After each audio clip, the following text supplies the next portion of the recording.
Selamat datang di webinar diskusi online bersama Pendeta Esra Soru. Dalam webinar ini, kita mengadakan diskusi dengan cara yang berbeda.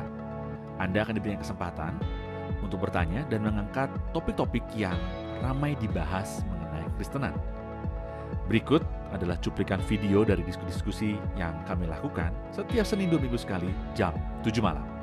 Dan bagi Anda yang ingin mendaftar, silakan Anda bisa klik link yang tertulis pada caption. Jangan lupa untuk klik dan subscribe YouTube channel Pijar TV. Tritunggal terdiri dari Bapa, Anak, dan Roh Kudus. Dulu pernah saya mendengar penjelasan mengenai Tritunggal bahwa Bapa, Anak, dan Roh Kudus memiliki fungsi masing-masing sebagai, misalnya Bapa sebagai apa, Anak sebagai apa, dan Roh Kudus sebagai apa. Saya lupa penjelasannya apa. Apakah Bapak Pendeta Esra bisa menjelaskan kepada kami sekarang? Dan semoga Pak Pendeta Esra memahami maksud daripada pertanyaan saya. Terima kasih Pak Esra dari Ibu Surinta Boru Sembiring. Ya, jadi gini, kalau kita mau bicara soal fungsi, ya memang Bapa, Anak, Roh Kudus punya fungsi. Ada kadang-kadang ada fungsi-fungsi yang lebih khusus untuk dirinya, tapi harus dihindari bahwa Bapa, Anak, dan Roh Kudus hanya dianggap sebagai 3 fungsi dari satu pribadi. Itu yang harus dihindari. Kalau menganggap bahwa Allah itu sebenarnya satu pribadi, lalu kadang-kadang atau dulu berfungsi sebagai Bapa, lalu waktu Natal itu berfungsi sebagai Anak, lalu sekarang berfungsi sebagai Roh Kudus, padahal orangnya satu, nah itu salah. Itu namanya Sabellianisme. Itu betul-betul ada 3 pribadi, Bapa, Anak, Roh Kudus, tapi memang di dalam karyanya ada karya-karya tertentu yang dikerjakan bersama, tapi ada yang hanya satu pribadi saja. Misalnya di dalam hal mencipta. Bapa mencipta tidak diragukan lagi. Yesus mencipta, ya, yaitu Yohanes 1 ayat 3, ya, Kolose 1 ayat 16, Ibrani 1 ayat 2. Itu menunjukkan Yesus juga mencipta. Lalu Roh Kudus juga ikut mencipta. Yaitu misalnya dalam Kejadian 1 ayat 2, Roh Allah melayang-layang di atas permukaan air. Itu maksudnya turut mencipta. Di dalam hal penghakiman akhir zaman, ya. Di dalam hal doa berkat, berikan berkat bagi orang percaya, ya, mereka lakukan bersama-sama. Tapi ada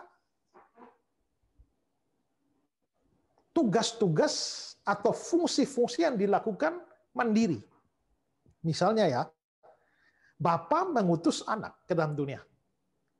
Tidak pernah dibilang Roh Kudus mengutus Anak. Bapa mengutus Anak, ya. Lalu Anak itu yang diutus.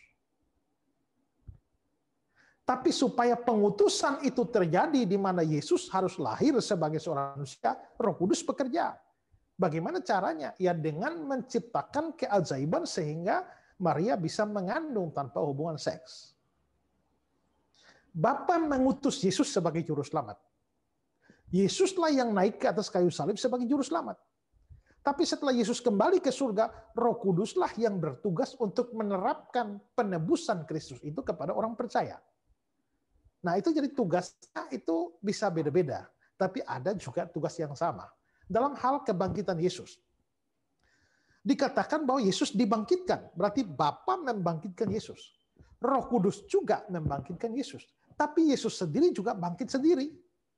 Aku berkuasa memberikan nyawaku, aku berkuasa memberi, aku berkuasa mengambilnya kembali. Rombak bait Allah ini dalam 3 hari aku akan membangunnya kembali.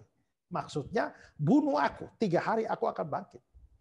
Nah, jadi memang betul bahwa ada dalam urusan pekerjaan Tritunggal, ada pekerjaan yang sama-sama dikerjakan oleh 3 pribadi itu.